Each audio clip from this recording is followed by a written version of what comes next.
noite a todos.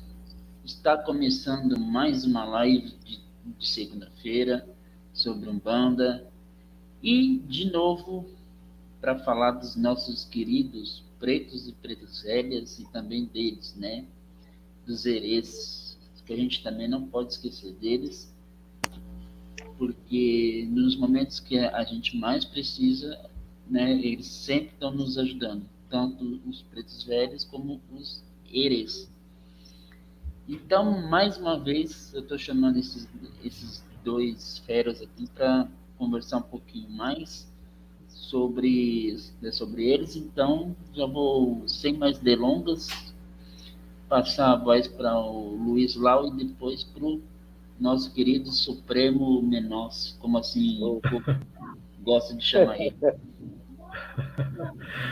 Então tá bom, boa noite Dimas, boa noite Menossi, boa noite aí todo mundo do chat, satisfação imensa estar aqui de novo e vamos lá falar dos nossos pretos e pretas velhas e os herês cosminhos, né? Cosminhos. Fala, Supremo Menossi, quanto tempo? Pois é, faz tempo, hein, Dimas? Boa noite, meus irmãos, Dimas, Luiz. Vamos aí, né, trocar mais ideias aí sobre os pretos e pretas velhas. Na minha tradição, chamamos de cosminhos, né? Aprendi desde criança chamar os herês de cosminhos. Um jeito carinhoso, um jeito de agradecimento a essa linha fantástica também, né? Vamos bater um papo, sim, sobre eles.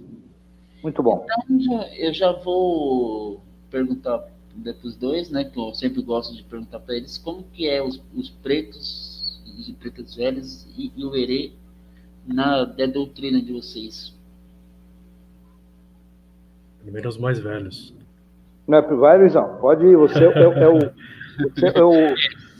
cara, mano. Fugir, você tem que não deu certo, Luiz. Né? Não, assim, eu aprendi desde cedo, mas bem de cedo mesmo, a conviver com os pretos e pretas velhas, na tradição que eu venho, né? Eu fui batizado por uma preta velha, né, quando criança, e quem me adotou foi o preto velho que trabalha com meu pai Joaquim, e outro também que acompanha ele. E nessa trajetória eu aprendi muito, né, a entender a profundidade que cada um deles traz dentro do trabalho, né? E interessante porque na minha tradição, sempre quando tem gira de preto velho, os convidados para encerrar a gira são os herês.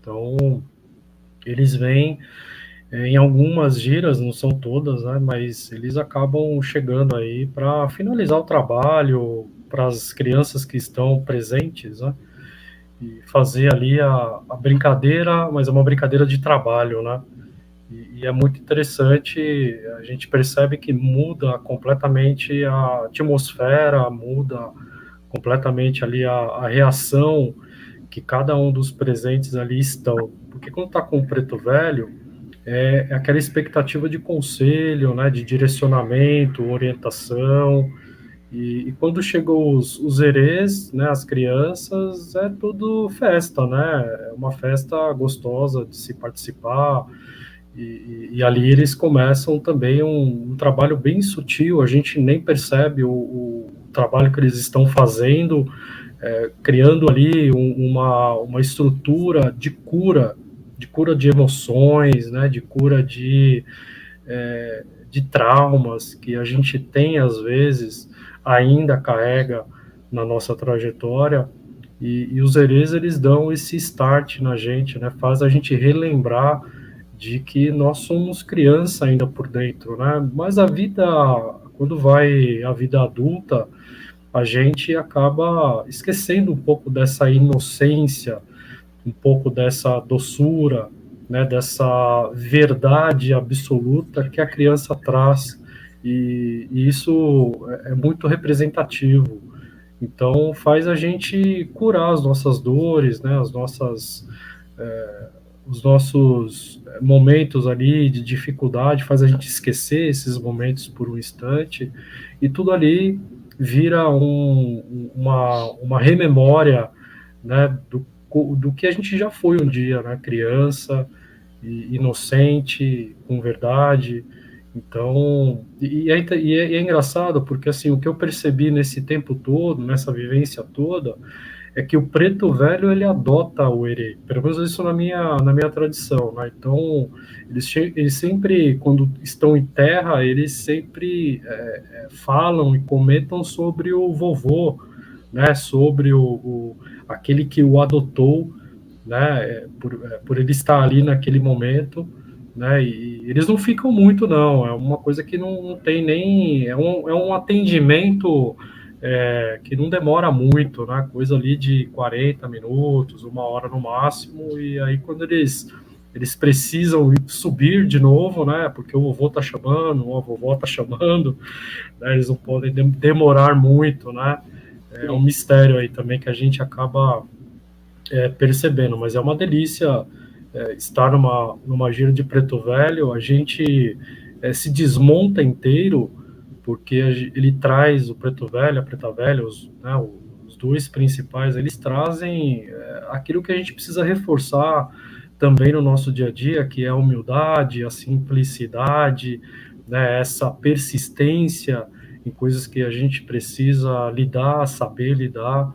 Então, eles são, apesar de ter essa simplicidade no palavreado, né, a gente percebe ali que muitos falam português bem arrastado, mas tem uma sabedoria gigantesca, né? E numa frase, numa palavra, aquilo desperta uma orientação tão grande, um significado tão profundo, que a gente não consegue fazer isso no dia a dia, né? Então, estar numa gira de Preto Velho, seja incorporado ou não incorporado, você tem ali um processo profundo do que é o conhecimento ancestral que eles trazem, né, o que eles estão ali querendo mostrar para a gente, né, naquela simplicidade que eles apresentam no linguajar, no trabalho e nas orientações. Por aí. Falou tudo. Eu vou no embalo do Luiz. Eu considero a trilha da Umbanda muito parecida com o caminhar da gente na Terra, né? O começo, né? O meio, que são os caboclos, e os nossos anciões, nossos pretos velhos são fantásticos, né? Então, na minha tradição, aliás, minha mãe e o pai do Luiz, eles têm mais ou menos uma vida espiritual bem parecida dentro dessa doutrina, sabe? E a gente também. Quando fazemos giras de preto velhos, no final a gente traz os herês. Por quê? Normalmente a gira do preto velho é uma gira mais parada, um ar mais calmo, né? A sensação que você tem é de... Parece até que tem uma névoa assim no terreiro, né? Né? Uma energia bem lenta, onde o preto velho aconselha, acolhe, dá aquelas bronquinhas dele suave, os pretos velhos estão mais duros. E aí, quando você vai para o final da gira, vem os herês, o que acontece? Dá um boom de energia, né? De alegria, de felicidade, você esquece seus problemas, você se transforma de novo em uma criança, tanto os médiuns como o pessoal da assistência, né? A alegria é outra, né? E os herês têm uma função, para mim, em termos emocionais, até de depressão. Eles têm um trabalho fantástico, né? Eu já vi várias curas de pessoas com depressão sendo tratadas por herê. Na nossa doutrina, eles não fazem atendimento de consulta, mas os pretos velhos, os caboclos, chamar e falar, vem aqui conversar, vem aqui tratar, sim. Porque essa linha dos herês para nós é uma linha onde você pode cometer mais animismo por você mesmo voltar a ser uma criança, né? Então é uma linha que requer muita concentração, muito cuidado para não haver os exageros do médium. No começo é até normal, né? mas é uma linha muito suave, é uma linha que você precisa de muito preparo e muita concentração. E você, às vezes, nós médios acabamos exagerando um pouco, né? Passando um pouco do limite. Mas é fantástico, né? Os pretos velhos, então, são pais, são avós, conselheiros, acolhedores. Você não sai de uma gira de preto velho sem uma coisinha que ele te falar que ele não te atingiu o seu coração. Ah, com certeza tem. Você, às vezes, o preto velho que me acompanha, ele conta umas histórias que eu penso comigo assim, pô, mas esse cara tá com um papo furado, né? Ele fala dele, das histórias dele, eu falo, mas de onde você tirou isso, né? Você nunca me contou isso, né? Então, entre linhas, ele atinge o que o consulente está conversando com ele. Então, para os consulentes e até nós médios, quando vai conversar com o preto velho, precisa estar muito atento com o que o preto velho fala. Porque ele vai falar uma coisinha que você fala assim, ué, mas isso não tem nada a ver do que eu perguntei? Tem. Absorva aquilo. Deixa aquela mensagem entrar dentro de você, que você vai reparar que tem. E muda o caminho. Quem aceita, muda o seu caminho. Bom, vamos dar aqui boa noite aqui pro povo, só, né, para a gente poder continuar. Tiago Arantes, bem-vindo de novo aí, fez um tempinho. Elane Pereira, seja bem-vindo ao canal. A Gorete Pessoa, seja bem-vinda. Gorete das lives. Aí, para Maurício. Ela e a Tati são as duas. O pai Maurício, eu não sei como vou fazer para trazer ele para o canal, porque, né, já faz tempo que eu estou querendo trazer, mas, né, sempre está desviando aí o caminho. Mas de semana é duro para ele, hein? Não, mas se for o caso, a gente marca aí no sábado, domingo, não tem problema. Vamos pegar ele.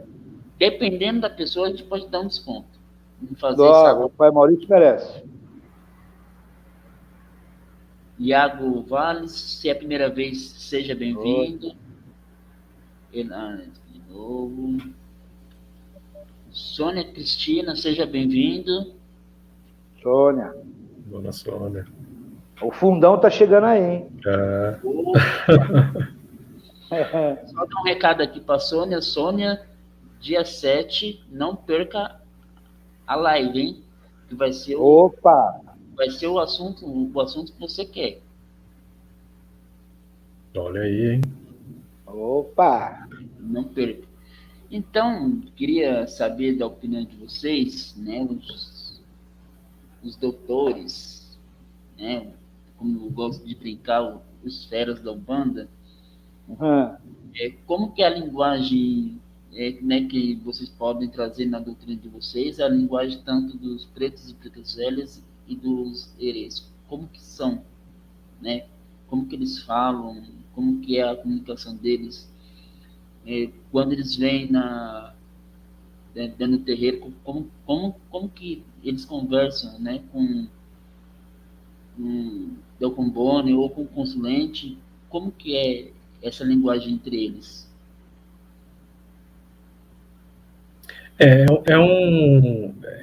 Assim, cada entidade vai trazer ali um aspecto dela mesma, né? Vai trazer uma característica. Então, você observa na linguagem, eu vou falar por mim, por exemplo, né? Eu trabalho com o pai Joaquim, ele é muito católico, demais, assim, dá conta. Então, ele tem um jeito, né, de instigar e de incentivar a fé das pessoas. Então, fala muito de Jesus, fala de um Deus, dessa construção bíblica, e aí quando você percebe que ele é de Angola, né, você vai observar ali que faz sentido o porquê que ele tem essa linguagem mais cristã, né? Por outro lado, eu trabalho com outro preto velho, que é quimbandeiro, e ele é mais bruto. Ele é mais seco, ele é mais direto, o tipo de trabalho é outro, então a linguagem que ele utiliza é outra. Mas todos eles, se você perceber, eles têm um português bem arrastado, né? Aquele português, como você percebe que é de Angola, de Congo, né? Que também é de língua portuguesa, mas é português de Portugal, né? Então você percebe essa transição de como que dá para você imaginar que quando eles estavam em terra, quando eles estavam aqui vivendo essa experiência da escravidão, você percebe essa transição de comunicação do linguajar, né? Dessa forma de falar palavras que provavelmente a pronúncia em terras originais deles era outra, e aqui eles tiveram que se adaptar, né, falar de um jeito que a gente pudesse entender. Isso é importante, né? Não importa a maneira em que eles falam, né, dialogam, mas o importante é que a mensagem, que o consulente ele entenda aquela palavra, aquele contexto, e eles não deixam dúvidas, porque eles são muito, muito objetivos, né? Apesar de ter essa característica, um ser mais conselheiro, ter mais paciência, ter ali um processo de psicólogo, praticamente, né? E o outro não muito, ou os outros também não muitos, né? Porque eu já convivi com pretos velhos diversos e pretas velhas também, eles, apesar da linguagem, da maneira de se expressar, eles tentam sempre fazer com que o consulente não saia dali com dúvidas, né? Saia com orientação direta, e é muito interessante, porque você vai perceber que cada nome simbólico que traz um país da África, de Angola, do Congo, Moçambique, Benguela, etc., etc., você percebe essa linguagem, essa forma de expressão que aquela entidade está trazendo, né, nesse aspecto de local, de geografia. Então é bem, bem interessante, mas não deixa dúvidas com relação à consulta, ao que está sendo ali dito para o consulente, né? Menor sim. É interessante porque o pai Sebastião, que trabalha comigo, ele também é muito católico, veio de uma família já católica. Eu não me lembro direito se a mãe era portuguesa e o pai era negro, escravo, foi negro escravo, mais ou menos assim. Então, mas ele vem de uma família já catequizada, uma família bem católica, ele fala em Jesus, de 10 palavras, 17 é Jesus, fala muito, muito, muito Jesus.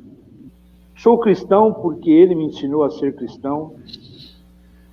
E o interessante é que quando eu começo a trabalhar com a preta velha, quando eu conheço a preta velha que me acompanha e fui estudar a sua origem, eu senti dela uma negra muito mais escrava, brasileira, muito escrava, foi demais, não cristã, porque ela não fala em Jesus, ela fala muito aquelas palavras que se falavam para os patrões, né, sinhazinha, ela arrasta bem aquelas palavras de submissão, sabe?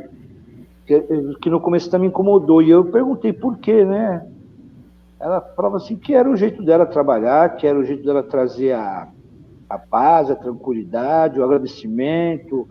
Eu falava, caramba, tem coragem de agradecer ainda, né, por vir em terra, quem tem que agradecer somos nós, né?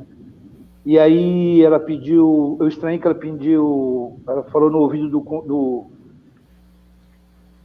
de quem auxilia as entidades. Cambone. Os Cambone. Eu gosto de uma pinguinha. Você gosta de uma pinguinha, avó? Ela gosta de uma pinguinha. Por quê? Porque ela lavava roupa em rios, em finais de cachoeira, em rios, naquelas corredeiras, né? Sentada em pedra, molhada. Então ela falava que ela tomava uma pinguinha para esquentar. Então é interessante que eu fui bem atrás da história dela. Então ela fala muito arrastado, muito mais que ele. Ou porque nós dois já temos uma ligação muito mais forte há mais de 35 anos, e ela eu conheço ela há uns 20 anos só e poucas incorporações, então ela vem muito ela para me mostrar que é ela mesmo, sabe? Então esse arrastado dela é super, super assim, daquela submissão de escravo ainda, sabe? As moças vêm conversar com ela, vó, tudo bem? Ela chama de senhorinha ou de sinhazinha, assim, tipo, ainda, né? Então ela é bem brasileira, bem brasileira. Ele é brasileiro, mas vem de pai africano e mãe portuguesa, porque ele tem um sobrenome que eu não sei se é o verdadeiro dele, mas ele vem com Sebastião da Cunha, né? Cunha é um sobrenome português, né? Portuguesa. Então ele tem aí uma mistura de África com Portugal, sim, o preto velho que me acompanha. Bacana. O Thiago tá fazendo. Pessoal, se vocês quiserem fazer as perguntas, eu quero dar um recado aqui para uma pessoa. Quero encher o saco dela, que ela está online hoje, que ela ficou brava comigo, que eu não respondi uma pergunta dela na live de sexta-feira do podcast que eu participei, né? Porque como é que a pessoa era evangélica e ela já não sabia, assim, pouco, né? Então eu optei em não estar respondendo, né? Então eu respeitei, né, que era a live dela, então eu não quis entrar, né? Para não, como ela era evangélica, tudo, né? Então hoje você pode sentar a lenha neles hoje, perguntar tudo que você quiser aí os velhos, né? Então você pode também sentar, né? Deixar que a lenha neles hoje. Fica à vontade. O que vocês acham de médios que veem a mediunidade como um fardo? Eu escutei isso, até me arrepiei, viu? Eu vou trocar essa palavra fardo como capa de super-herói, que eles se acham, eles põem a roupa branca, só falta sair voando. Então, mas aí, no caso aí, Dimas, é diferente de que o super-herói. O super-herói tá feio. Aí é como se estivesse carregando um fardo ou pagando dívida. Exato. Né? Aquela conversinha de sempre, dívida de outras vidas. É isso que o Thiago, acho que o Thiago quis dizer. Cara, a mediunidade, eu vou até pedir desculpa ao Luiz, mas já vou até no embalo. A mediunidade é uma coisa, um dom maravilhoso, é um presente fantástico. É uma escola que você, quem não é médium, jamais vai ter. Uma escola onde você ganha de presente de Deus, vamos dizer assim, do Criador, alguns espíritos que lhe acompanham, a sua ancestralidade de família que lhe acompanha, te ajudando na sua caminhada, te abrindo os caminhos, te protegendo. A mediunidade é para você ser feliz 24 horas por dia, sem reclamar de nada. Reclamamos porque somos ingratos com a vida. Certo? Então, quando a gente fala de fardo, mediunidade, não. Se você acha que você tem um fardo e é médium, é melhor parar. Porque mediunidade não é para isso. Mediunidade foi feita para você ser feliz, para você aprender a caminhada aqui na Terra, para você ajudar outras pessoas a caminhar também. A mediunidade é uma coisa absurdamente fantástica, dada de graça a nós todos. Ai, que bonitinho. Salve. Saravá. Salve, vovô. Então a mediunidade é isso. Fardo. Desculpa, médium que pensa que são... eu sou médium porque eu devo... Deve? Deve o quê? Se você deve, que dom é esse que Deus te deu para você pagar suas dívidas? Não entendi. Tem alguma coisa errada nesse médium que pensa que a mediunidade é um fardo. E aí, Luiz? Você sabe, Menossi, que meu pai, ele demorou bastante tempo para perceber que a mediunidade é uma oportunidade de você se entender como pessoa e também como um ser espiritual. Por que isso? Porque lá na década de 70, quando ele começou, ele resolveu frequentar, porque minha avó já frequentava, as minhas tias-avós já frequentavam, e ele percebia que ele tinha alguma coisa além. A gente sente, né? A gente que tem a gente que tem mediunidade mesmo de incorporação, a gente sente muitas coisas, né, que não são explicadas. Ora você vai entender que a mediunidade é uma doença, né? Ora você vai entender que a mediunidade ela é um descontrole psicológico e etc. Então ele sentia essas coisas. Quando ele se deu conta de que talvez isso seria um caminho, ele foi para terreiro. E ele teve um desenvolvimento naquele jeito bruto de ser, né? Foi até o Pai de Santo ali na época, inclusive o terreiro que a gente participava era ali em Cotia, chamava Terreiro Pai João Dias. Ó, nunca mais ouvi falar de Pai João Dias, cara. Que interessante o nome, né? E aí que ele chega ali junto com a minha mãe e de repente ele vai dar a mão pro pai de santo e ele acaba recebendo, né, o pai Joaquim que acompanha ele. E esse foi o desenvolvimento, né? Então foi muito duro de entender, né? A gente hoje tem essa oportunidade, a geração mais nova tem essa oportunidade de ter o desenvolvimento mediúnico no terreiro, de entender a hora que sou eu, se sou guia, né? E vai. E meu pai não teve, a geração do meu pai para trás, ela não teve isso, né? Foi dessa forma. E é muito duro para uma pessoa que não sabe nem o que é mediunidade, não sabe o que é nem incorporação, né? E não sabe o que está sentindo naquele momento, né? E ele falava que ele tinha um momento assim de que ele apagava. Então ele recebia o preto velho e de repente ele acordava e tudo tinha terminado. Ele fala, pô, caramba, né? O que está acontecendo? E quando ele faz um processo de transição, ou seja, de saída do terreiro, a gente sai do terreiro por uma série de questões, né, que estavam acontecendo ali, ele passa a ter algo que é um rebote, né, espiritual. Né? Ele começa a sofrer perseguição, começa a sofrer uma série de coisas. Então, para ele, esse momento, essas coisas que aconteceram desde o início até a saída, até ele se estabilizar junto com as entidades, ele entendia que era um fardo, né? A mediunidade era algo pesado, era algo que, assim, precisaria ter muito cuidado, né? Então, inclusive, quando ele faz o meu processo de desenvolvimento, ele também tenta passar esse tipo de coisa, né? Até ele compreender que as entidades traziam para a gente ali de que não era bem assim, quer dizer, as entidades diziam isso, né? Não era o papel delas, né? Que deveria ser de um encarnado para fazer uma orientação, mas eles passaram tudo isso e mostraram para a gente o que é mesmo essa mediunidade, né, de incorporação.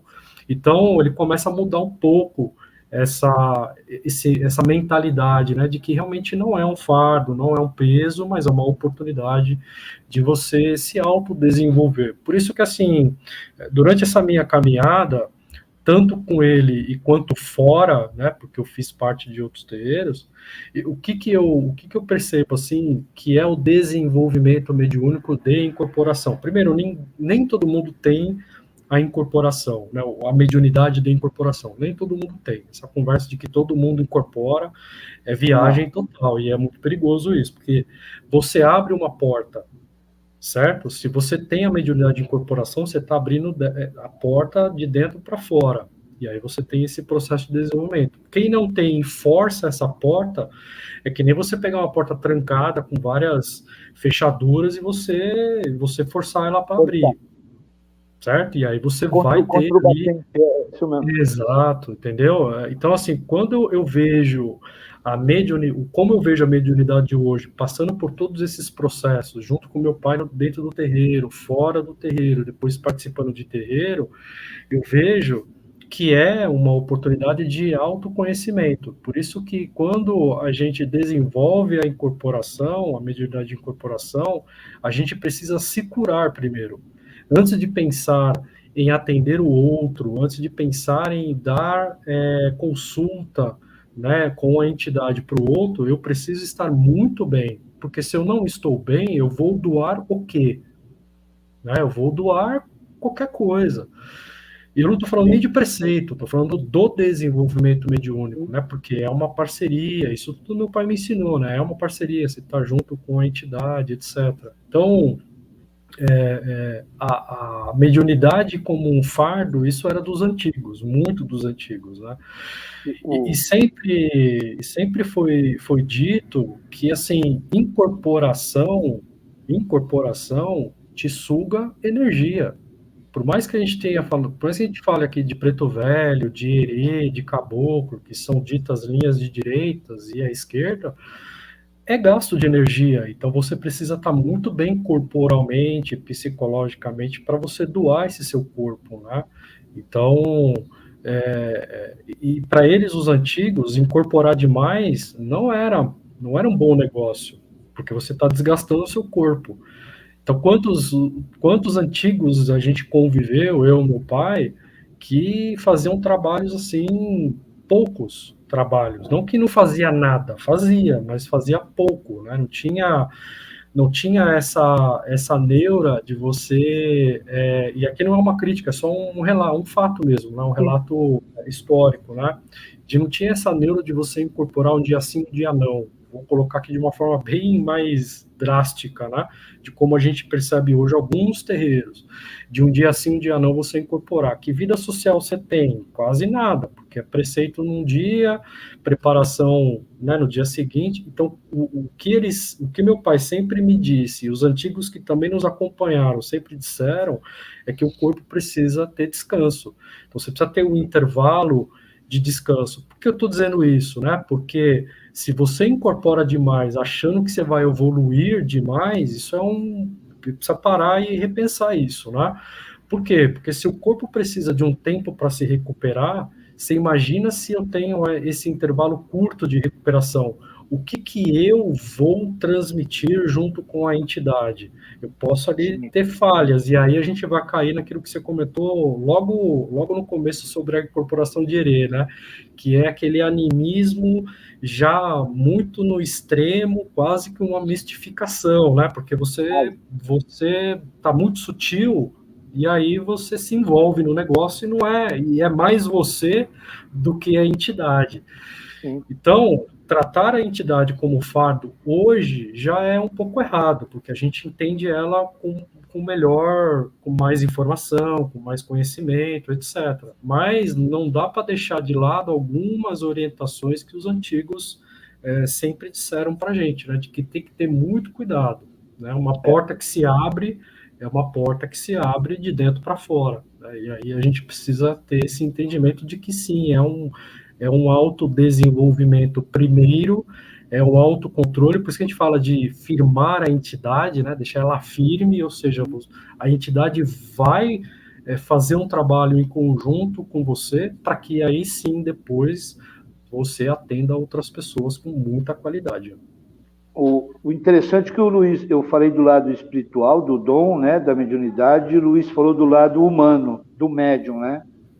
Então, quem é que faz esse fardo acontecer? Somos nós. Exatamente. Por alguns motivos, quem provoca o fardo somos nós. Então, a mediunidade não é um fardo. Nós que fazemos esse fardo acontecer por N motivos. Uhum. Mas é o fator humano que deixa ela virar um fardo, como o Luiz explicou esplendorosamente. Foi perfeito, né? A explicação lado humano, né? Mas é isso aí, o lado espiritual que eu falei, o lado do dom, de saber aproveitar tudo isso para você mesmo, sim, por aí vai. E aí, por isso que eu dei o exemplo do meu pai, porque quem tem muita dificuldade lá atrás, né, que tinha muita dificuldade no desenvolvimento, sempre carregava essa palavra, essa visão de fardo e de peso da mediunidade, né? Por isso que eu Sim. citei meu pai como exemplo, né? Porque eu vi muito isso em outros médios também mais antigos Sim. comentarem sobre isso, até tem um entendimento de que não é bem assim. Por quê? Porque a vida do médio, junto com a entidade, ela precisa ter uma melhoria, ela precisa ter um crescimento e precisa ter um progresso. Porque se você olhar só o progresso fazendo atendimento para o outro e você tá lascado, você tá perdido, tem alguma coisa errada aí. E os antigos, eles tinham esse equilíbrio, né? Essa forma, apesar de eles entenderem que lá atrás era um fardo, era um peso, mas eles tinham essa consciência de que o desenvolvimento mediúnico, ele era um desenvolvimento pessoal, humano, para você oferecer o que é de melhor para o outro, né? Ó, tem uma pergunta interessante da Sônia. Expliquem, por favor, o que seria o falar arrastado?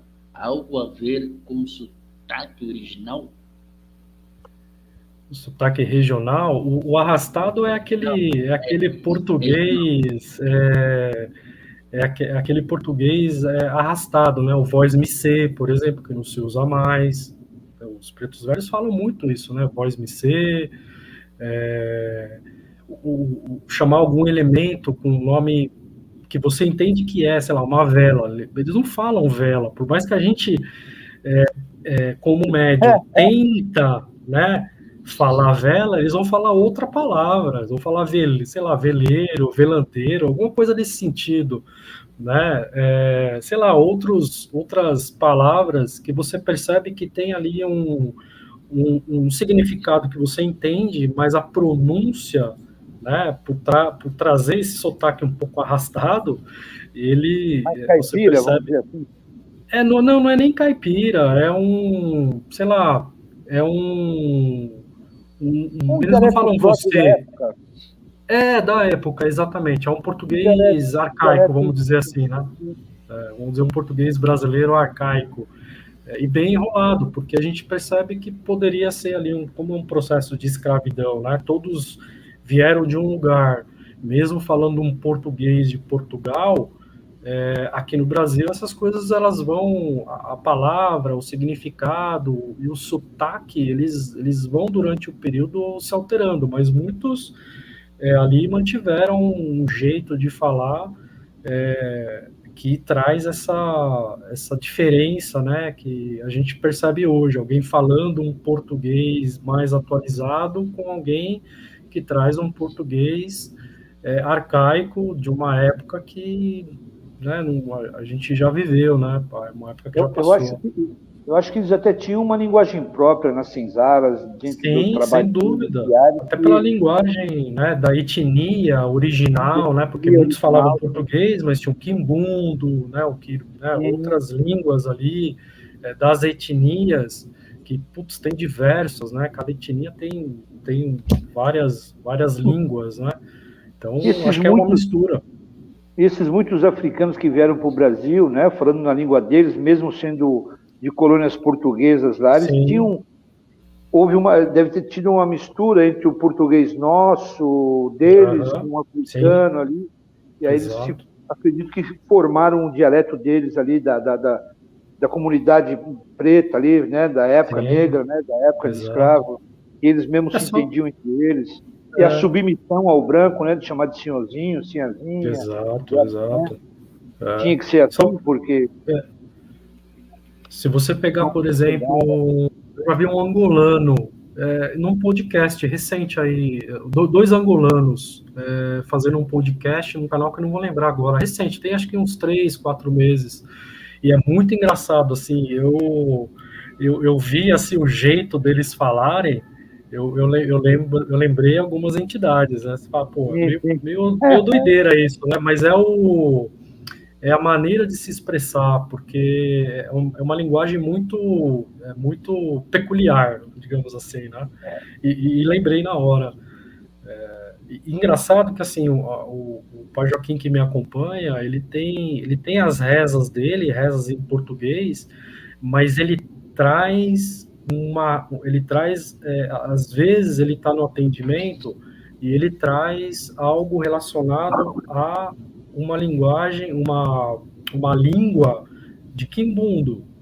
Ele traz palavras, ele traz uma evocação que você percebe que, cara, ali tem uma língua diferente que é a que ele traz, de Angola, né, por exemplo. Interessante.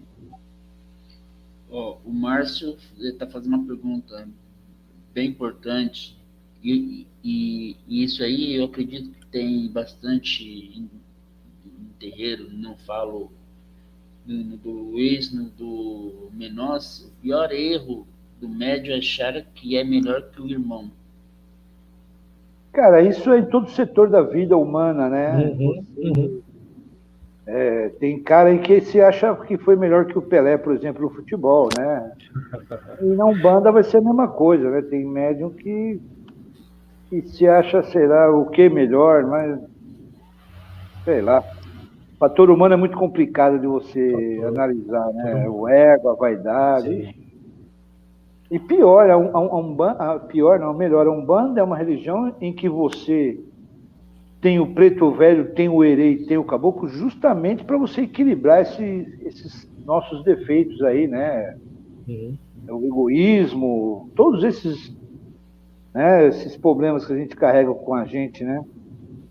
Mas a gente vê que o médium parece que esses defeitos aí pioram, né? Por causa do poder de ser pai ou não de santo, que também não existe na Umbanda, né? Vamos deixar bem claro, né? Dirigente espiritual, sacerdote, menos pai de santo, né? Porque na Umbanda ninguém faz santo de ninguém, né? Então não é pai de santo. Então eu vejo muito isso, sabe? Se denominar conhecedores, demonstrar poderes que a gente sabe que não tem, né? E por puro ego, né? Você sabe que uma das coisas que eu aprendi muito com a minha mãe foi isso. Minha mãe, ela ensinava os médiuns dela, da corrente dela, os neófitos, né, os mais novos, a chegar a um ponto que pararem de depender dela. A minha mãe obrigava os médiuns a se conhecer e conhecer a sua família espiritual.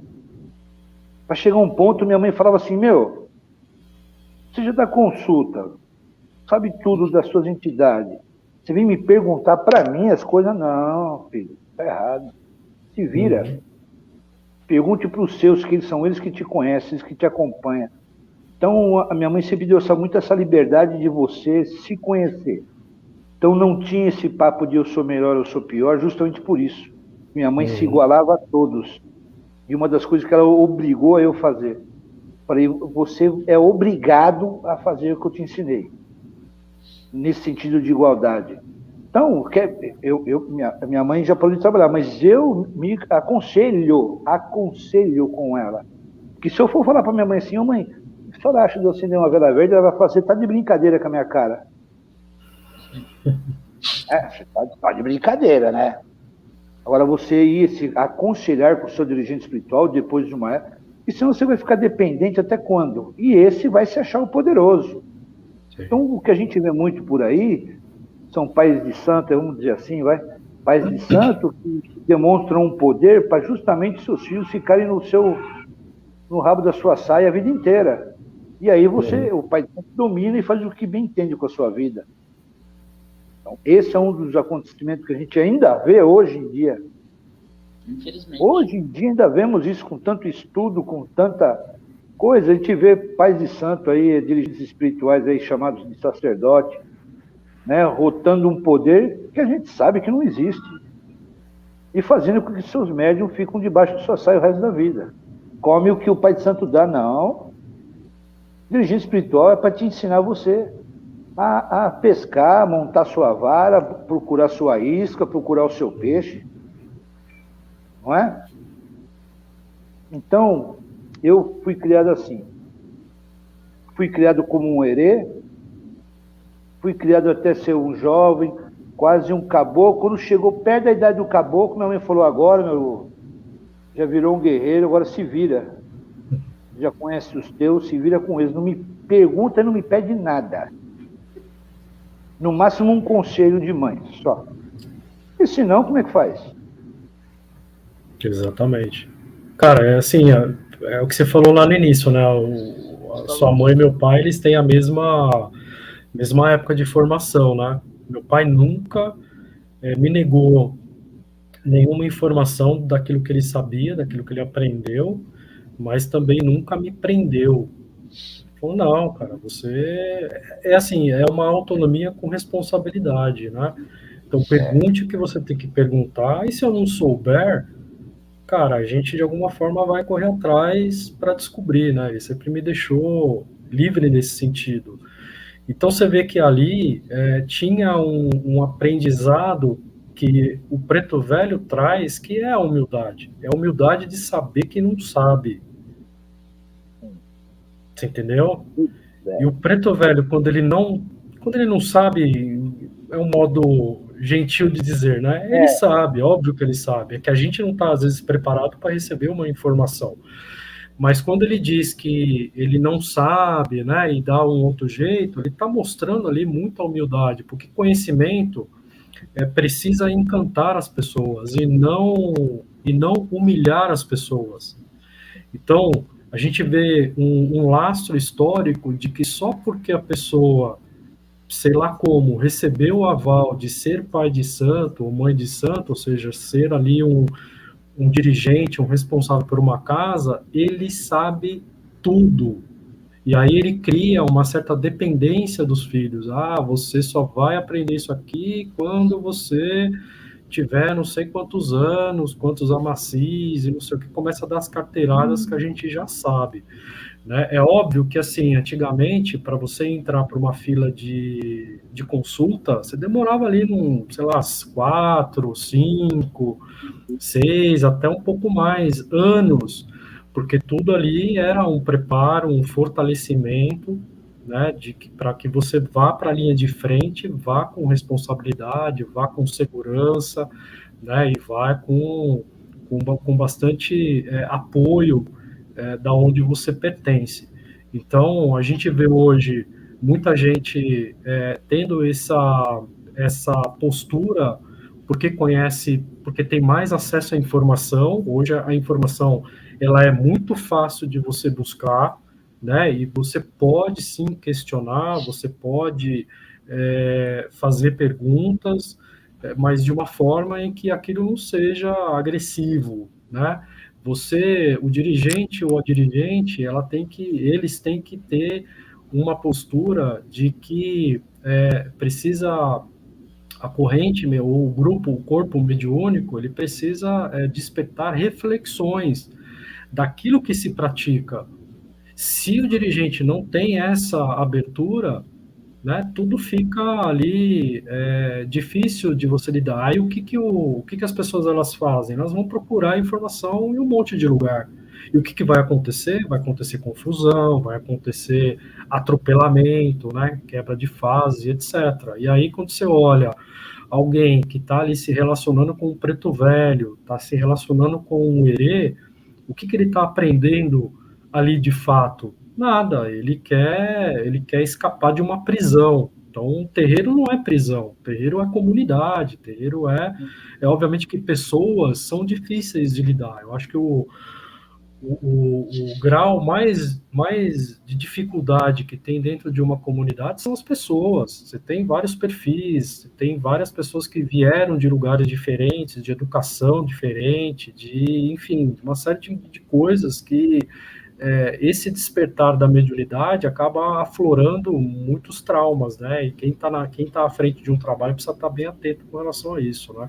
Mas hoje em dia, você ser melhor que o outro, você se dizer melhor que o outro, porque você tem acesso à informação melhor, ou uma formação educacional melhor, isso é ridículo, isso é um negócio que não cabe, principalmente na Umbanda, quando você se relaciona com os mais humildes, né, que são que é o pilar. Agora é contraditório isso, né? Alguém que tem essa postura nessa arrogância toda de que eu sou melhor, eu sou, né, o das galáxias, é muito contraditório, porque a pessoa ela incorpora o preto velho, incorpora o caboclo, incorpora outras entidades que trazem ali um conhecimento profundíssimo, né, muito profundo, e que não tem essa arrogância toda. Tem uma postura firme, sim, tem uma postura de colocar, às vezes, as coisas no seu devido lugar, mas nunca vi uma entidade humilhar o outro, nem a outra entidade e nem um consulente, nem ninguém ali, entendeu? Então, se eles não fazem isso, por que a gente humano tem que fazer, né? Ser humano tem que fazer. Acho que é um processo aí de consciência que a gente precisa ter, que ter essa informação é muito bom, muito positivo, mas não significa que você sabe tudo, porque é impossível você saber tudo. Ninguém sabe nada. O ser humano nunca está contente com nada, sempre quero mais. E aí, mano? O médico deve no Serasa de Aruanda. Com certeza. Não, mas quando eu vi essa pergunta, eu quase engasguei. É bem por aí, viu? Eu não acredito que devo, e sim que sou privilegiado pelos melhores que nós para ajudar aqui na Terra. Entendi. Entendi, sim. A Tati, é uma pergunta importante, ó. Bem importante. Atrapalha a mediunidade de incorporação? Eu vou acrescentar mais uma, a timidez e o medo.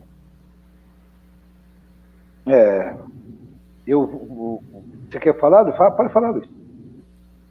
Não, medo e timidez é o que mais atrapalha. Eu vou falar por mim mesmo, né? Eu vou me lembrar quando eu comecei lá atrás o meu desenvolvimento. Cara, é cruel, assim.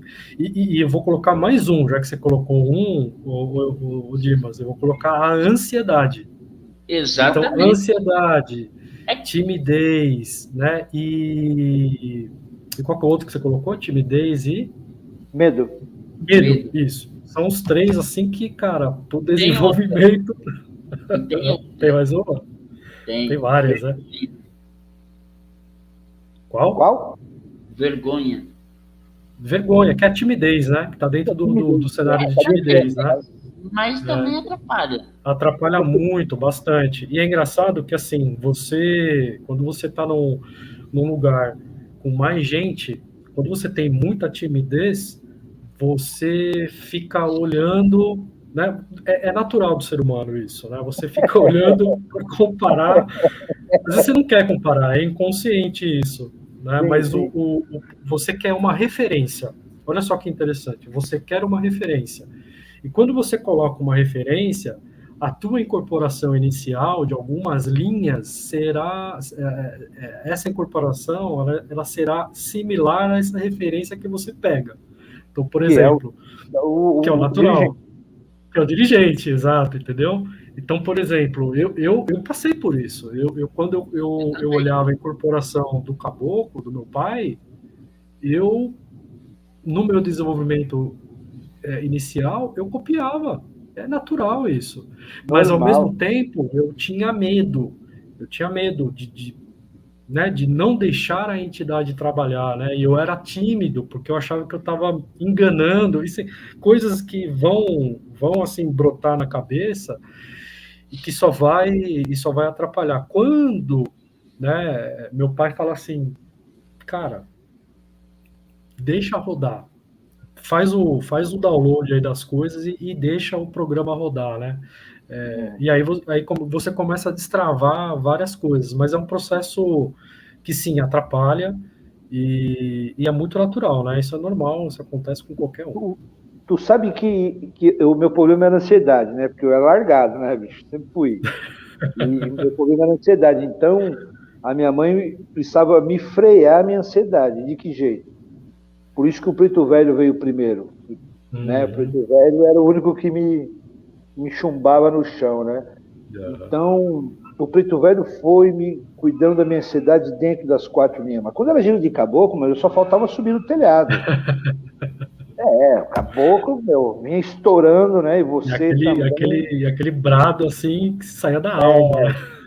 Eu dava uns murros no peito que minha mãe falava pro caboclo. Então, a minha mãe tinha o cuidado de falar pro caboclo, que na verdade era eu que estava dando aquele soco gigantesco no peito, né? Ela falava pro caboclo, caboclo, o senhor vai acabar arrancando o coração do lugar do peito do seu filho. Então, o senhor controla o seu médium, não deixa ele fazer isso. Mas era ansiedade, né? Do médium com aquela força do caboclo, aquilo juntava, bicho. A gente com 19, 20 anos, rapaz, o peito voava, as costelas iam lá e voltava, né? Mas a timidez eu acho um pouco pior, porque a timidez não, o medo. Porque nós temos dois tipos de medo. Nós temos o medo de estou ou não incorporado. Esse é um medo básico que todo mundo tem, eu tive, todo mundo tem. Outro é o medo do dirigente espiritual. Quando o médium tem medo do dirigente espiritual, ele se trava. Sim. Ele se trava, ele não consegue deixar. Por quê? Porque ele é podado pelo seu dirigente espiritual. O seu dirigente espiritual quer que você incorpore da maneira que ele quer. Isso. Né? Então, ele imputou o bendito do tal do arquétipo aí, e todos os preto velhos têm que fumar cachimbo, se agachar, esse tipo de medo é o mais perigoso para o médium, porque ele vira um robô do pai de santo dele. Sim. Ou verdade. Naquelas ilhas que o médium fica lá, ele não sabe se ele está sentindo a entidade dele, mas o pai de santo proibiu ele. Não, hoje você não vai incorporar, porque você não fez isso, você não fez aquilo. Mas o guia do cara está lá em cima dele, então o cara fica retraído. Então, quando é para deixar, o cara não sabe se deixa, se incorporou. Então, existem dois tipos de medos aí. O medo natural de estar ou não, e esse medo do pai de santo. Isso é o mais prejudicial. Ora, a timidez, o dirigente tem que perceber e tratar diferencialmente esse medo. Sim. Tem que saber falar, conversar, fazer com que esse medo se solte, né, aos poucos, mostrando para ele, né, tudo o caminho correto de fazer as coisas, tranquilidade, paz, ser acolhido pelo pai de santo, né? O médium mais tímido precisa ser acolhido, precisa se sentir seguro. O tímido precisa se sentir seguro para se soltar numa roda de conversa entre amigos. Se ele não se sentir segurança, se ele se desconfiar de alguma coisa, ele trava. Exato. O ansioso já não, o ansioso já pula, a entidade está chegando, ele já está pulando lá em cima do altar, né? Passa à frente do pai de santo. Mas essas coisas é interessante, porque assim, né, um bom desenvolvimento mediúnico, essas três linhas, elas vão trabalhar esses aspectos. Então, alguém que é muito ansioso, até você comentou, Mendonça, eu lembrei também do meu início, preto velho, cara, para trabalhar assim, calma, né, fica quietinho aí, né, vai com menos ansiedade, etc.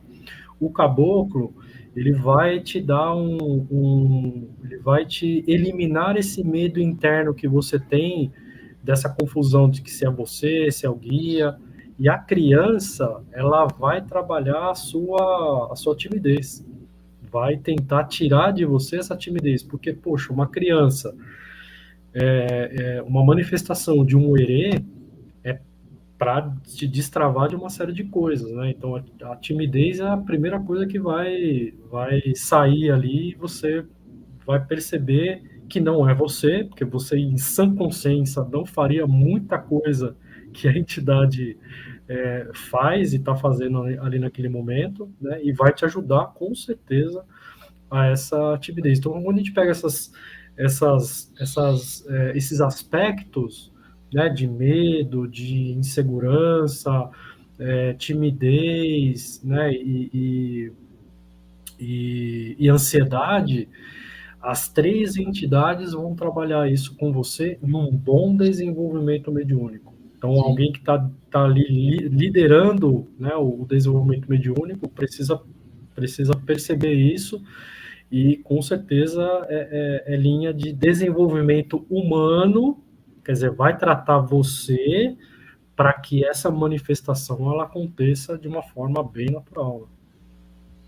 No meu caso, quando eu me iniciei, eu tinha medo por causa do meu pai de santo, que ele era bem rígido. Ele não aceitava erro, não. Então, aí, aquele medo de já procurar errado, então eu já me travava. Aí depois que eu fui, com um bom tempo mesmo que eu fui me soltando, mas só que demorou. Esse é um problema sério. Precisa diferenciar aí o ser rígido Isso. de maltratar as pessoas. Né? A minha mãe era rígida aqui, chegava até a arrepiar os pelos, bicho, de rígida, de braba. Só que ela não maltratava ninguém. Ela não humilhava ninguém na frente dos outros irmãos, nada. Aquelas broncas na frente de todo mundo. O negócio era comigo. Aí comigo eu sou filho de terra também. Aí não tem jeito. Aí, porque também abusava demais, né? Eu era folgado. Mas no caso, assim, em médios em geral, ela chamava no particular, falava, o que está acontecendo com você? Né? Então, tem diversos tipos de medo aí, né? O medo de, se eu errar, eu vou levar bronca na frente de todo mundo. Porra, peraí, o dirigente espiritual não pode fazer isso. Primeiro que humilhar as pessoas na frente de todo mundo, que primeiro que a gente está falando só normalmente inteiros de gente adulta, né? Ninguém é criança, né? Exato. Né? Então, assim, o dirigente espiritual tem muito a ver com tudo isso aí, com timidez, com medo, com ansiedade. Essa é a parte do dirigente, a responsabilidade dele é exatamente isso. Não ficar falando o nome das entidades e rotando seus poderes milagrosos. É isso, dirigir a pessoa na vida espiritual para que ela um dia seja autônoma, seja independente, cuide da sua família espiritual sem encher o saco dele. Tem coisa melhor que um filho não te encher o saco. Por quê? Porque você criou bem. Claro. Certo? E para ser um grande pai, que nem o pai Paulo do Rogério faz, para ser um grande pai no futuro, primeiro vai ter que ser um bom filho. Agora, para ser um bom filho, o pai vai ter que dar os exemplos para ele ser um. Né? Tem que capacitar bem os filhos, né? Exatamente. Eu acho que às vezes falta muito isso. Capacitar os filhos. Né? A gente anda vendo aí que em alguns lugares que a gente tem alguns relatos aí que a escravidão não acabou dentro do terreiro. Exatamente, é isso aí. Opa, peraí. O preto velho continua escravo, né? Na forma do médium. Sim. Continua um escravo. É complicado. E nós estamos em 2022 com tanto estudo e existe isso ainda. Impressionante. O Tiago, tanto o Tiago como a Elaine estão dando exemplo aqui de como os pretos velhos falam sobre a vela. Ó. O Tiago está falando sebo, né? E a Elaine falou, ó, a minha preta velha chama a vela de toco. O meu também. De toco, isso mesmo. O meu chama de... Como é que é? Nossa, fugiu. Pau de sebo. Acho que é pau de sebo que ele fala. É um deles que fala pau de sebo. O preto velho que me acompanha, ele falou que ele fazia... ele trabalhava em canavial, então ele fazia a pinga, né, deles lá, a bebida deles lá, e com aquele bagaço de cana ele amassava, virava uma pasta lá, deixava secar, e pegava uma coisinha daqui, dali, uns fiapos lá de... Como é que é? Ele deixava secar os fiapos lá para fazer os pavios, até para fazer a lamparina deles lá dentro, né, de onde eles moravam lá, né? Meu, é umas coisas assim fantásticas. Tinha velhinha de 7 dias para ir da guarda, não, bicho. E o cara tinha que rezar no escuro, mano. Exatamente. Tem esse papo de... A Helene falou um negócio interessante. Tinha velhinha marrom para Xangô, não. Lá era... Mentira.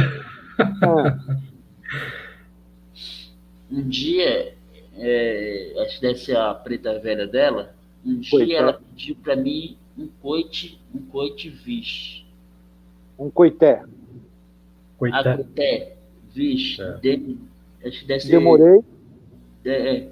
para entender que era uma casca de coco para ela colocar a pinta do cigarro de palha.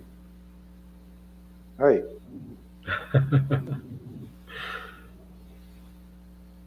A Sônia assistiu lá os angolanos lá. Eu não vou lembrar onde que era, não, mas foi muito engraçado. É aqueles dois que comeram o McDonald's pela primeira vez? Foi esses, não?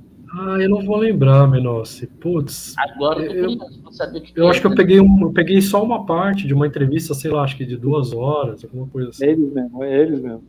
São eles? O Márcio, o último caboclo que eu vi, estava reclamando da costura da camisa.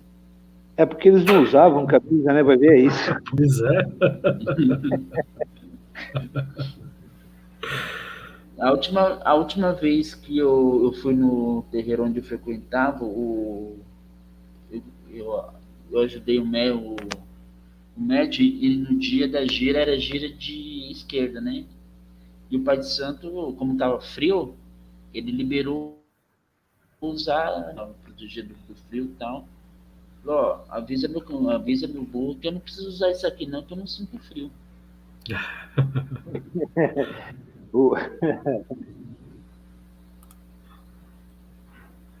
Aí você viu que acho que foi a Eliane que falou, a Eliane falou, tá vendo?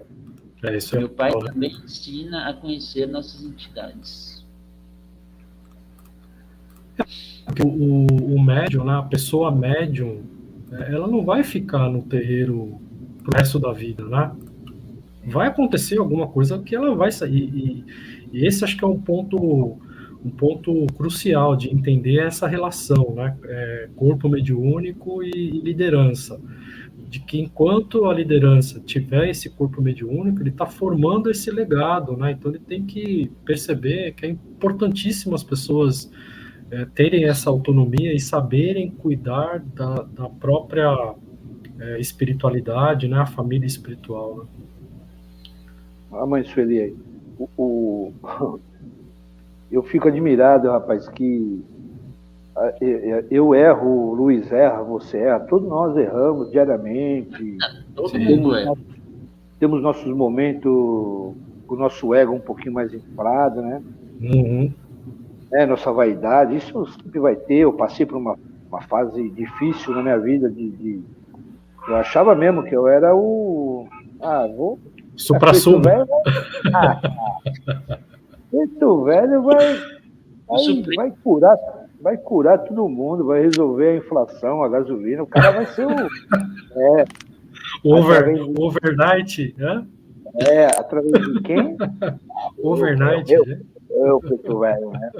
Mas a gente passa assim, né? O que a gente precisa é ter o pé no chão, um dirigente que tenha essa simplicidade, essa humildade, te ponha em terra de novo, né? Mas a gente precisa aproveitar demais a linha dos preto velhos, que eles trazem isso, né? Putz. Só o agachar dele dentro dessa linha de corporação, o médium ali já deveria aprender ali. Com certeza. O agachar, abaixar a cabeça, tendo perto do chão, de um congá, né? Mostrando aquela simplicidade, a humildade, né? O respeito à hierarquia, ao sagrado que está ali na frente do altar, né? Exato. E a gente não consegue absorver esses valores que as entidades trazem apenas na incorporação. Exato. Só na incorporação o preto velho já te ensina demais, e mesmo assim a gente tem dificuldade de absorver esse ensinamento sem eles abrir a boca. Sem eles abrir a boca. Por exemplo, né? Eles mostram pra gente a todo momento quando tem essa incorporação.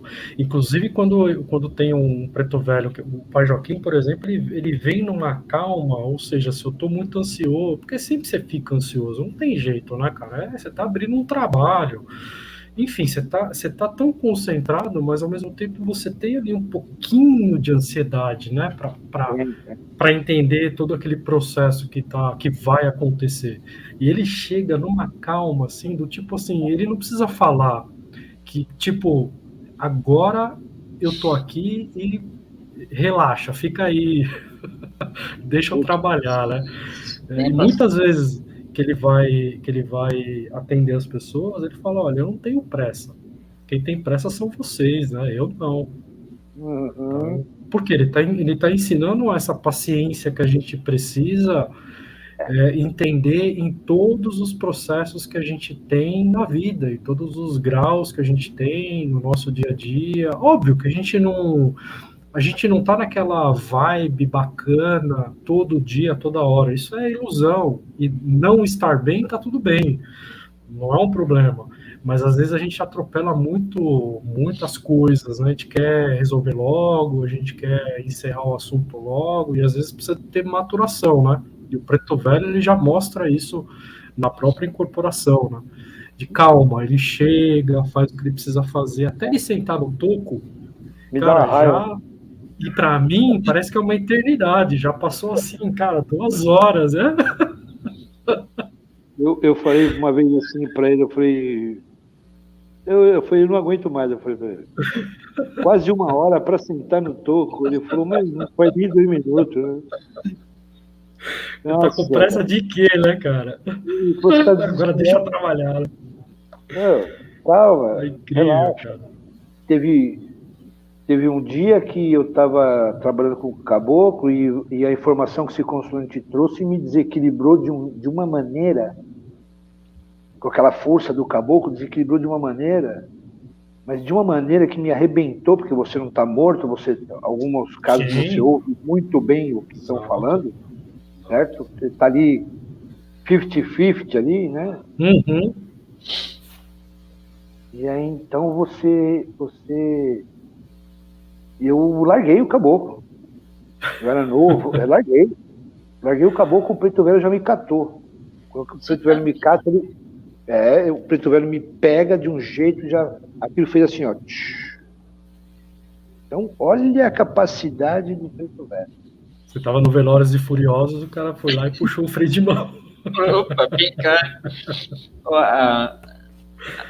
A Dani, eles nos ensinam que a base de tudo é o amor, a humildade. Quando se perde isso, não se sobra mais nada. Sem dúvida, claro. Isso é...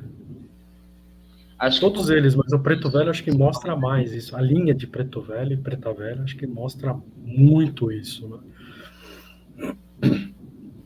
Eu conheço uma pessoa que recebe Obaluaê, que dança, se movimenta, e a babá fazia o Obaluaê ficar sentado o tempo todo porque dizia que ele era velho. Obaluaê, é a forma que talvez ela aprendeu, né? A forma que ela aprendeu. Porque normalmente na nossa doutrina o Obaluaê e o Mulu para nós é o mesmo. Então a gente difere os dois como o Obaluaê é o mais novo. Se ele é o mais novo, ele é o mais movimentador ali, né? Eu de orixá... Assim, eu também aprendi assim. Né? Então, mas aí vai discutir doutrina, é difícil. Então, isso, acho que não sei se é estão ou é então, isso, meu herê, quando chega com o Preto Velho, fala pelos cotovelos. Se chegar outra criança, ele fica quieto no canto. Fica tímido. Os herês são interessantes. A gente chamava muito os herês no fim da gira de Preto Velho, sempre fica com um Preto Velho em terra, né? Então houve aqueles boatos que, imagina que o Preto Velho precisa ficar em terra para controlar os herês. Eu falava, não é para controlar os herês. O Preto Velho em terra vai mostrar o respeito do ancião aos mais novos, médiums e consulentes podem exagerar. Nunca por causa do herê das crianças. Né? Jamais. O Preto Velho em terra fazia com que os consulentes e os médios incorporados se controlassem. Sim. Não é? Justamente para deixar os cosminhos, os herês, crianças, vamos falar criança, trabalharem o que precisavam trabalhar. Uhum. Né? Principalmente quando eles tinham trabalho e não brincadeiras só, né? Porque Sim. naquelas brincadeiras, curas aconteciam. Sim. Curas emocionais aconteciam. Uhum. Né? Eu vi coisas assim de crianças que eu falei, isso é mentira, o Serê fez isso. Né? Coisas absurdas assim de que eu não vi de Preto Velho. Olha a capacidade de trabalho dessas Sim, crianças. exatamente. Então o médium precisa estar muito bem, como o Luiz Lau falou lá atrás, para poder entender essa incorporação. Exato. Porque não é ficar jogando bolo e guaraná na cara dos outros à toa, sem mais, sem menos, que não é isso. Né? Pode acontecer até com o próprio médium, né? O próprio herê, sei lá, pegar um pouquinho de chocolate, passar na cara, né? Isso aconteceu muito. Isso é normal. Normal. Eu Mas falo ficar aqueles assim, que nem uns malucos, né? Não. E a gente, porque nem a gente, quando criança, fazia isso, porque senão a mãe da gente arrancava os braços e as pernas da gente. Imagina um espírito de luz desse. Eu já vi, quando a minha esposa trabalhava, ela trabalhava com caboclinho mirim. Era um índiozinho. Sim.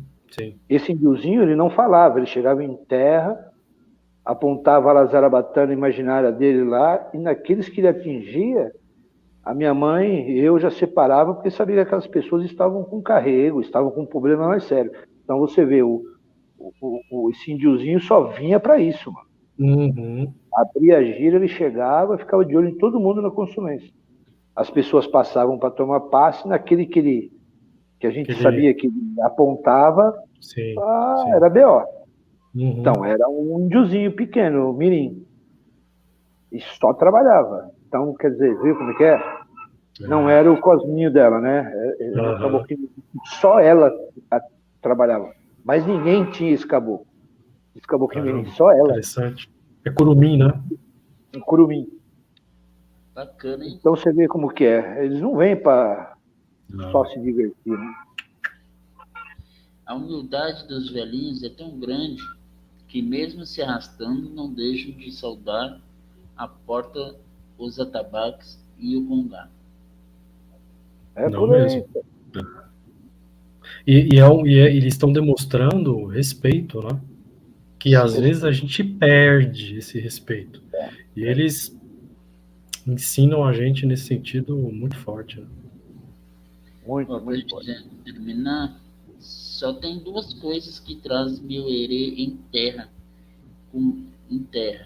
Comida, seja a gira que for, e os velhinhos, se tiver comida para ser de chu, que ele dá um jeito de comer. Vocês entenderam? Entendi a primeira parte.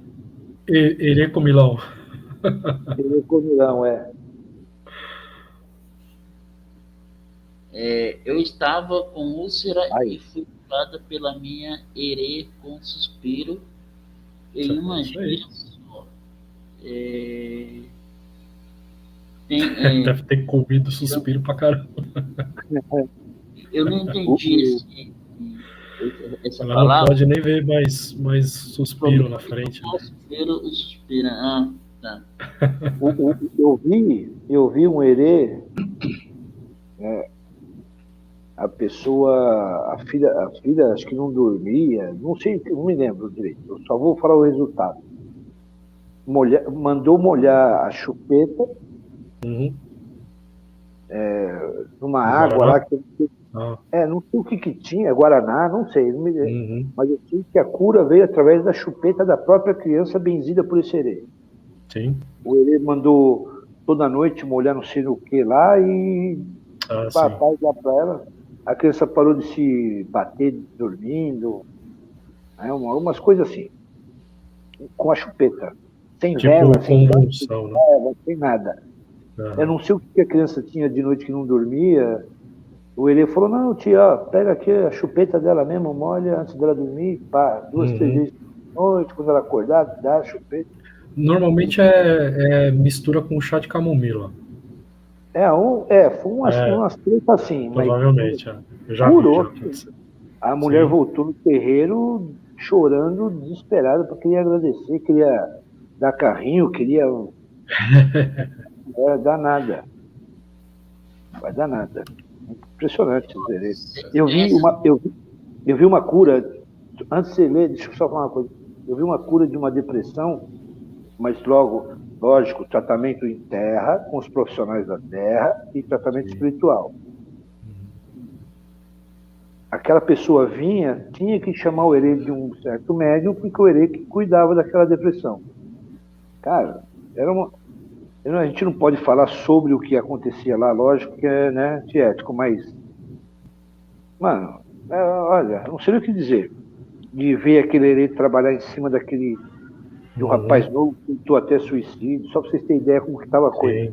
O cara curou. Tá moto forte. O cara curou. O cara se curou com o herê. Impressionante.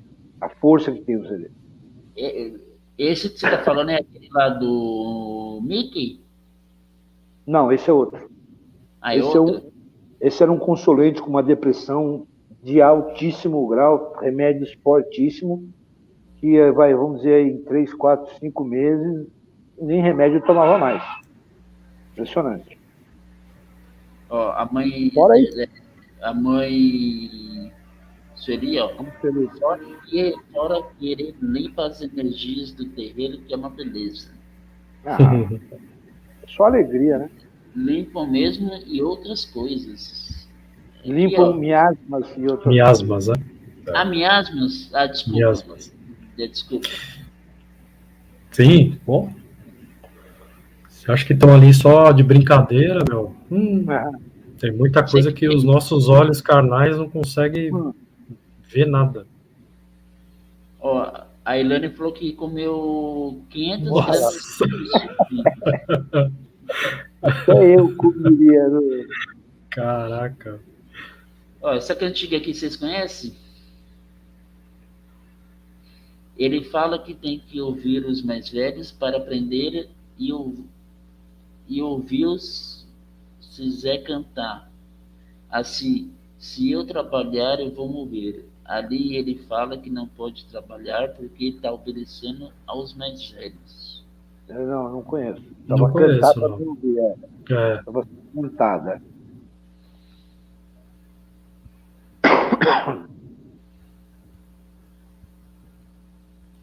O Thiago, meio quilo de suspiro, você tá doido. Aí você cura de uma coisa e pega diabetes. Né? Mas tá benzido, né? Não vai dar nada. Não, acho que não. Né? Não era pra comer de uma vez, né, eu comeria, porque eu sou guloso, mas... Nossa, eu adoro. Suspiro. Adoro. A Tati, pra gente encerrar aqui. Ai, que bom. Até eu. Bom, eu quero agradecer a todos, o pessoal do chat, pela participação. Foi uma participação bacana de vocês hoje. Obrigado pela presença de todos. Mais uma vez, sempre prestigiando as lives não só de segunda, mas de quinta e de sexta também. Muito obrigado a vocês do chat. E a mãe seria aqui, fica o convite para ela participar de uma próxima live, já que hoje não deu tempo. Então fica aí o convite para participar de uma outra live aí.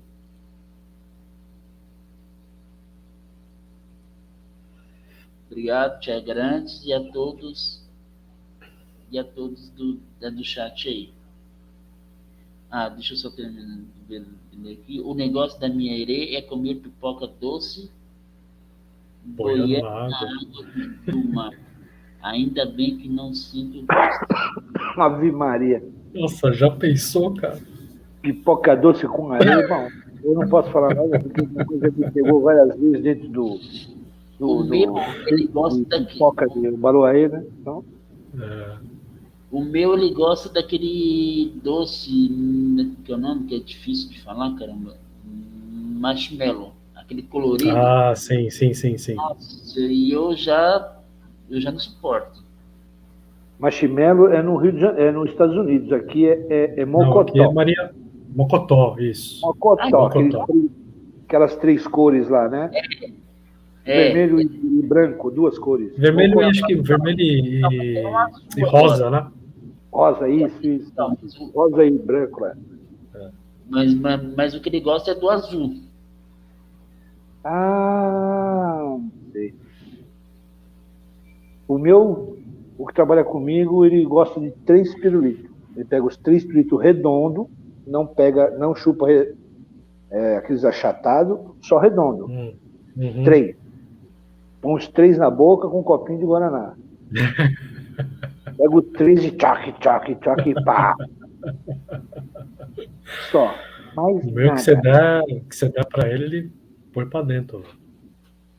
O meu pouco importa, sendo de comer, De esse comer. aí, quando tá todo mole lá na água, ele tira, come, bebe a água do mar, Nossa, no copão. Maria, esse aí é fazendo bem. um bom descarrego interno aí. Então, as considerações finais. E aí? Vai, eu vou começar por mim. Mais uma vez, obrigado, Dimas, Luiz, pela companhia. Uma noite maravilhosa, né? Falar dos pretos velhos dos Herês, né? Assim, o pai Sebastião, que me acompanha, o Marcelinho. Estou aí me aturando por já esse tempinho aí, alguns anos. Aí tentando honrá-los, né? Como sempre, tentando, lutando para honrar eles, né? Honrar a nossa família espiritual, né? Que Oxalá nos abençoe, né? Perdoe nossos erros, abençoe nossos acertos. Aos irmãos do chat aí um grande abraço, ao Luiz um grande abraço. Ao Dimas também, agradecimentos e sempre agradecer. Muito obrigado. Isso aí, Dimas. Obrigado aí pelo convite mais uma vez. Valeu, Menossi. Foi uma live, assim, muito gostosa. Tava tudo muito calmo, né? A gente parece que tomou alguma coisinha aí pra ficar tranquilo, falar de preto velho, né? Eu acho que foi o Eri, cara. Com certeza aí. Deu uma adoçada um pouco aí no discurso. Então agradeço todo mundo do chat também que participou. Obrigado. Que os nossos pretos e pretas velhas abençoe a todos. E os nossos herês também abençoe a todos. Tenham uma semana com muita paz, muita calma, muito amor e vida que segue. É isso aí. E a todos do chat, antes de terminar, não posso esquecer de fazer o ritual, né? Pessoal, quem precisar de imagens, de orixás, de entidades, entre outros trabalhos, é só entrar em contato com a Dani Lopes pelo Instagram dela, @imagenscriartes, que está aparecendo aqui no rodapé. Ela faz um trabalho fantástico lá no Insta dela. Então, quem puder lá conhecer o trabalho, dá uma corridinha, repetindo, @imagenscriartes, e o outro é a campanha do terreiro do Dedo Pai Joaquim, lá de Belo Horizonte. Nós estamos com uma campanha de estar ajudando com Pix para arrecadar, para ajudar a levantar o terreiro dele, que infelizmente ele foi destruído. E também, além de destruído, teve alguns pertences da casa roubados. Que já não bastasse a destruição, teve os pertences roubados. Então, o Pix também está aqui, dando rodapé. Quem puder ajudar com qualquer valor acima de R$2, eu vou estar falando o Pix aqui para vocês. Né? É o Joaquim de Oxóssi, de Belo Horizonte. Então, eu vou falar para vocês o CPF dele. É o 700-507-806-38. Repetindo, 700-507-806-38. 806-38. Então, quem puder ajudar com qualquer valor acima de R$ 2, esse valor será destinado para ele com a ajuda de levantar do barracão dele dessa aqui novamente. E o último é a rifa, que também é para ajudar no levantamento desse barracão. O sorteio será dia 31/7 no Instagram que está aparecendo aqui. A todos, o meu muito obrigado. E esse é o link do grupo. Quem quiser participar do grupo do canal, serão todos bem-vindos. Até quem não for inscrito no canal ainda, pode estar participando do grupo. Bem lembrado, todo o lucro do @criarte será revertido para legal, hein? Esse é um acordo, a Dani do canal, e todo o lucro do @criarte será reinvertido para eles, tá? Legal. Então, a todos, o meu muito obrigado. Na quinta-feira não teremos os estudos dos ODUs, voltará no dia 7, porque na quinta-feira teremos a homenagem ao nosso pai Xangô. Então, é por isso que não vai ter os estudos dos 17 ODUs, que volta dia 7. A todos, o meu muito obrigado, e até quinta-feira com mais uma live. Menossi, Luiz, boa noite. Luiz. Obrigado a todos. Valeu.